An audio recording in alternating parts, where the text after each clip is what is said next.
So from the age of 5 until the age of 17, I experienced abuse from the hand of my father. So originally, I was born in Romsey in Hampshire, southern England. I was born to a Christian family, went to church every day. My parents were part of their church. And so my early memories are of church, going to Bible studies, crying, making a noise to disturb them as a baby and all that sort of stuff. And I'm a Newcastle United fan. I love Newcastle. It upset majority of my family members because they're all from Southampton. And the aim was for me to be a Southampton supporter. But I went to one match where they played Newcastle, came away with a Newcastle shirt and not a Southampton shirt. So I alienated majority of my family in doing so. And yeah, my childhood was a mixed bag, to be fair. But my early memories are being given a foothold in Christian beliefs, which has stuck with me. Good. So growing up, football a big part of your life? Yeah. You enjoyed that? Yeah. I loved football. I used to have a Commodore 64 and going up from all that and into like the Mega Drives and playing games. I still have a love for watching the WWE wrestling and just generally just being a boy, going out on my skateboard, going out on a bike and just enjoying life. So what was school like? Did you like school? Did you do well at school? Not as well as I was predicted. I saw school more of a way of escaping. So I didn't skive from school. I attended school, but it wasn't really to pay attention. It was, I needed to get out from home. School was the best way to do that. I wasn't a bad kid. I wasn't a horrible kid. I guess I was more of an indifferent kid. You say that school was a place that you escaped to. Mm-hmm.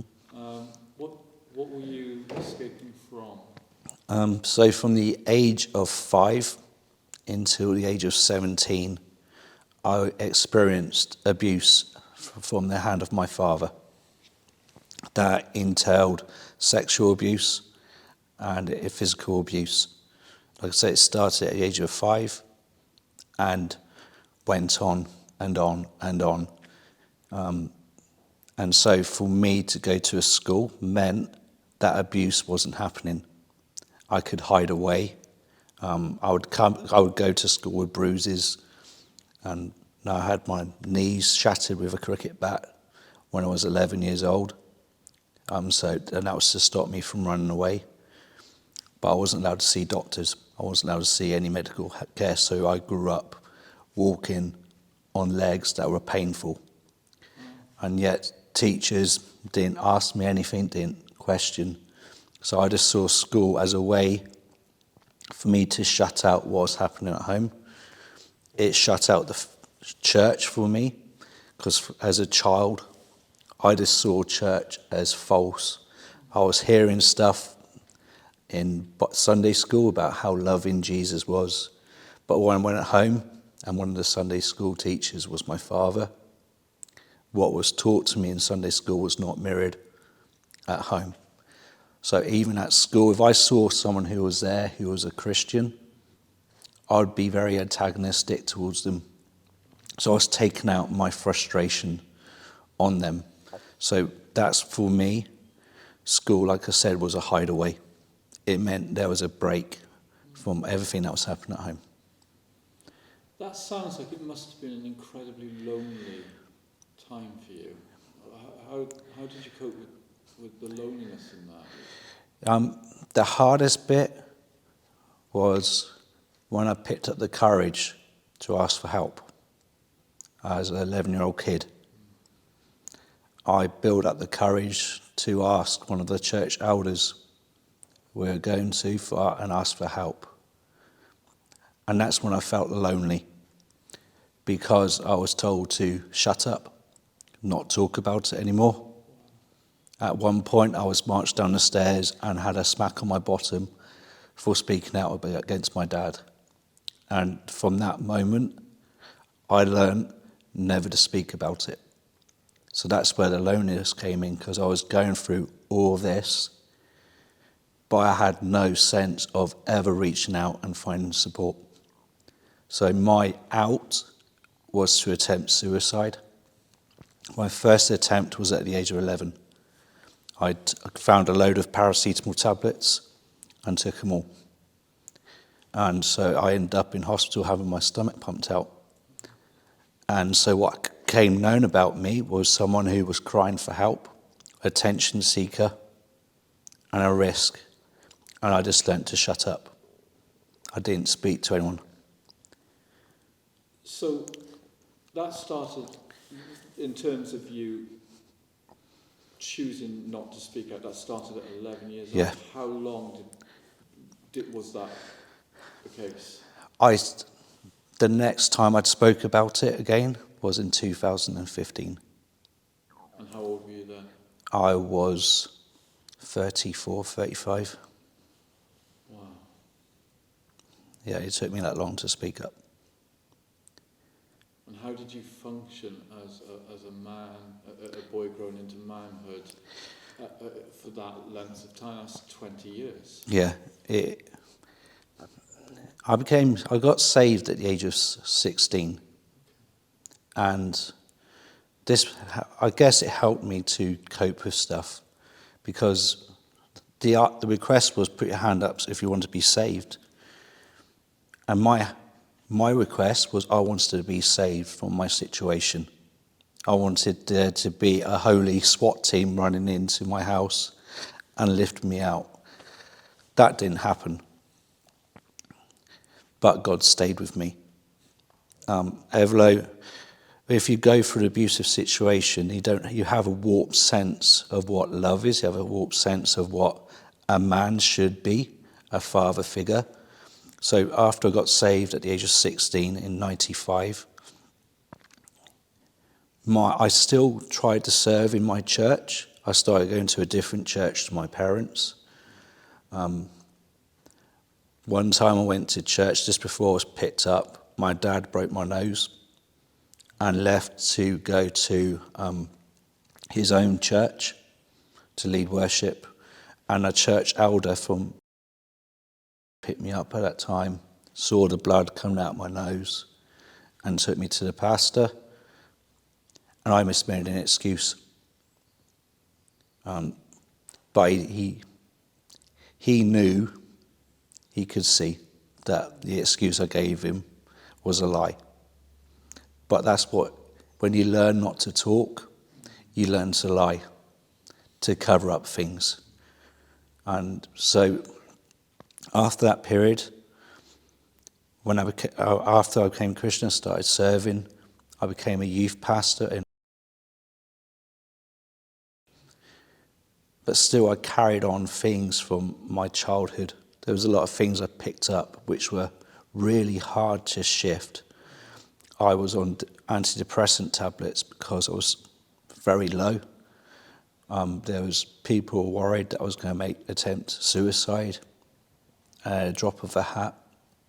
I picked up drug habits, not because I wanted to take drugs, but because I wanted to shame my dad.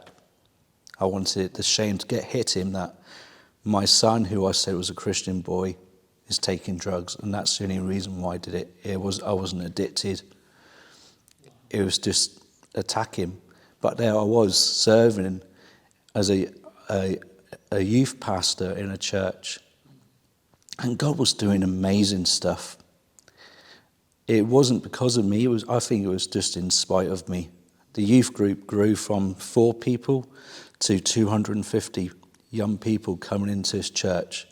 We saw 30 young people baptized and going out, and this is like 2000, year 2000. And I mistook a lady's affection for me to be true love, and ended up getting married. And in that, I put myself into 11 years of more physical domestic abuse. So from the year 2000 to the year 2013, I was in an abusive marriage. So not only was I dealing with all the stuff I had from my childhood, which I was not talking about, I put myself into another relationship. And it was my pride that put me there. Because I assumed I knew what true love was. I assumed I knew it. I didn't. And so from, like you said, getting to 2015 when I shared, it was hard to share. It was hard. It took me a long time to build up my trust in the pastor I shared it with. And it was in between my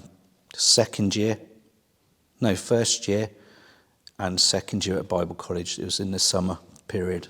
And I asked my pastor, I said, do you have some time free to talk? And what brought that about was because I watched the Avengers, Age of Ultron, and there was a scene where Bruce Banner's talking to the Black Widow and saying they wanted to think about if they should have a relationship, but he said there was a monster inside of him and he didn't want to let it out. And I sat there, I thought, that's me. I've got a monster inside of me and I'm afraid to let it out. So in 2015, like I said, I sat down in my pastor's office and told him everything about my childhood. I didn't tell him about the abuse from my wife because I was worried about the stigma to do with that. So that was a massive release on my shoulders. So it's interesting that you're living with the history of the abuse from your parents. You're living with the abuse that you've been experiencing within your marriage, and yet you're also following Jesus at this time. So, what was that like? And presumably there comes a point where Jesus saves you from all of this. Yeah. Do you want to just talk a little bit about the role he played in that? Yeah. So in my marriage, part of the domestic abuse I faced was coercive control, where my relationships were controlled. My ability to go to church was controlled. I lost contact with people. So my faith in Jesus became my inner story, my secret story. When I played guitar, I'd play songs. My wife at the time just thought they were just rubbish, but actually I was playing like stuff like Shine, Jesus, Shine, and all that sort of stuff, because that was just my way of staying connected to Jesus. I didn't have any understanding of what it meant to have a father God, because my image of a father was my father, my dad. So I never called God Father. I didn't call him that. He was just my king. He was the level of authority that I could reach to. And at that point, all I could see was that he had let me down and that he didn't save me. In fact, it got worse. But I kept on praising it, playing my guitar. I couldn't sing. I would read my Bible when I could. And that was just so important. And in 2010, I had a serious nervous breakdown.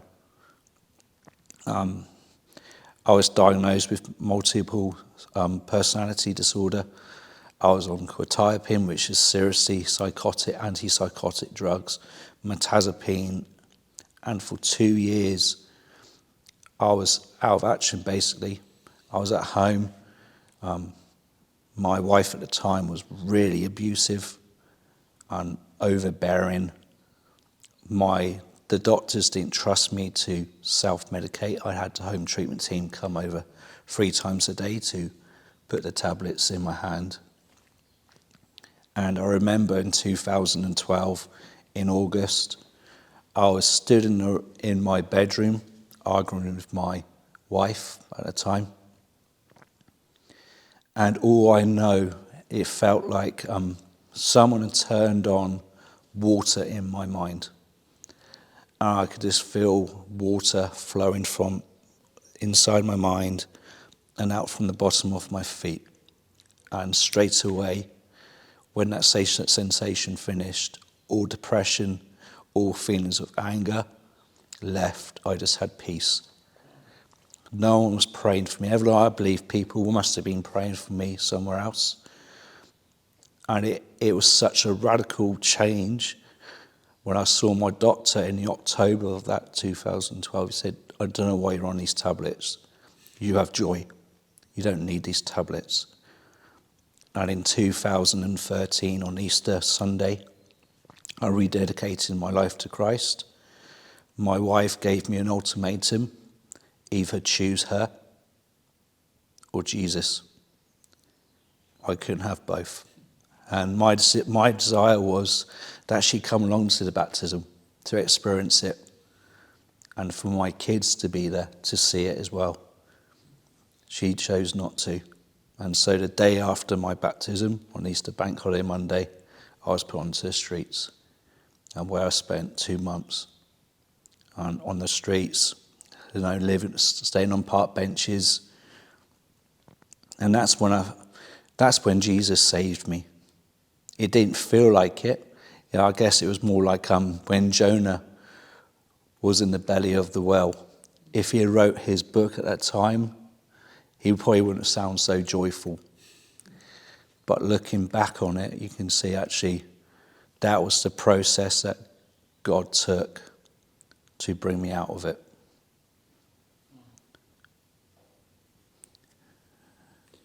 So, you're on the street. Obviously, God is using that period.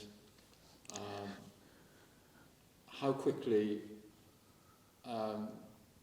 what happened afterwards in terms of how did you then come off the street? Yeah. And how quickly was it that you saw, actually God's hand is on me, Jesus has transformed my life? I would say from 2013 probably to 2019, that was a journey. That was God's hand was on me. Yeah.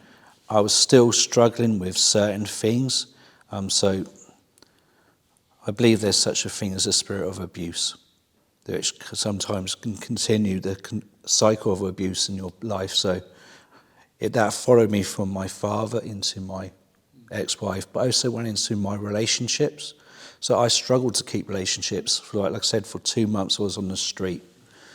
When I finally found somewhere to live, my finances started to struggle.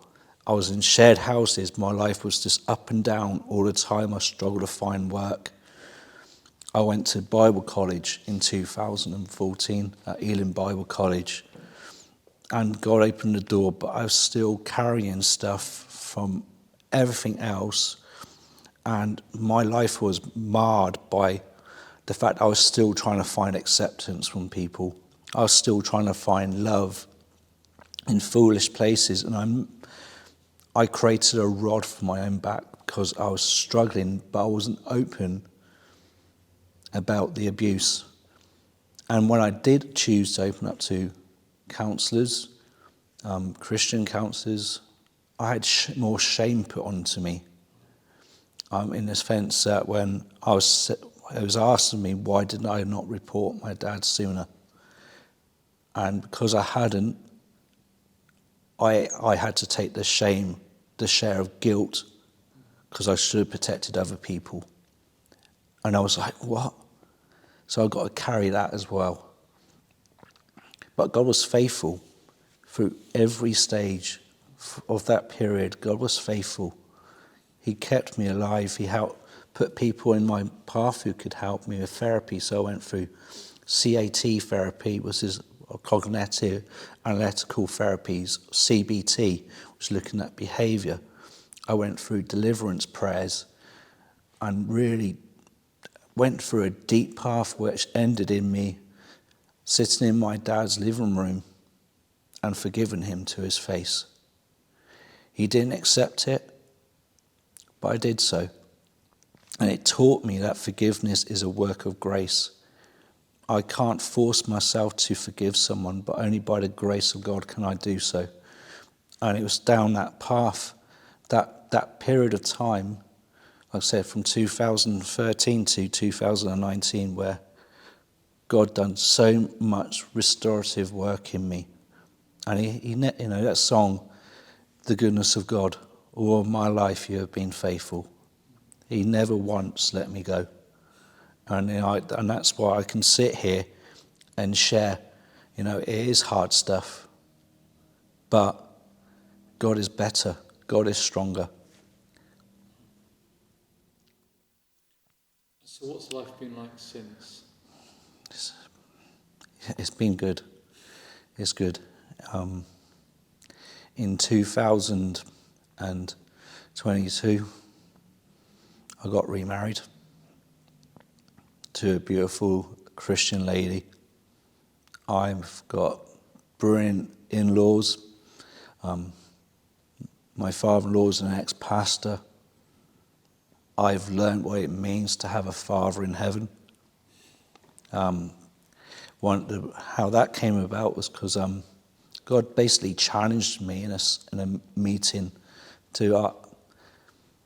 I'd forgiven my father, but the question that God presented to me was, "Do you honor him?" And I was like, "What do you mean? Isn't forgiveness enough?" But no, I had to choose to honor him. So when I share about my story, I don't do it to disparage my father. Because I hope one day I will see him in heaven. That song, I Can Only Imagine by Mercy Me, that's all about a boy who was abused by his father. And he finds out that his father became a Christian. And that's just amazing. So I learnt to honor my father, and in doing so, it opened up a whole new realm for me. I've got a father in heaven, and which means the world. It says in the Bible that he will turn the hearts of the children back to the father, and hearts of the father back to the children. And that's testament in my life. I had a bad experience, I had a bad marriage, but now I'm in a good marriage. I'm planted in a solid church, which loves me and encourages me and supports me. I'm learning to make up for the mistakes I've made, because I made many, many mistakes in which I'm trying to move on from and learn from. I don't give excuses for them, although I could, but I choose not to. I'm blessed. Surely goodness and mercy will follow me, and it has. Even though it felt like it wasn't there, it was. It says in the Bible that whoever is placed in God's hand, no one's going to take you out of it.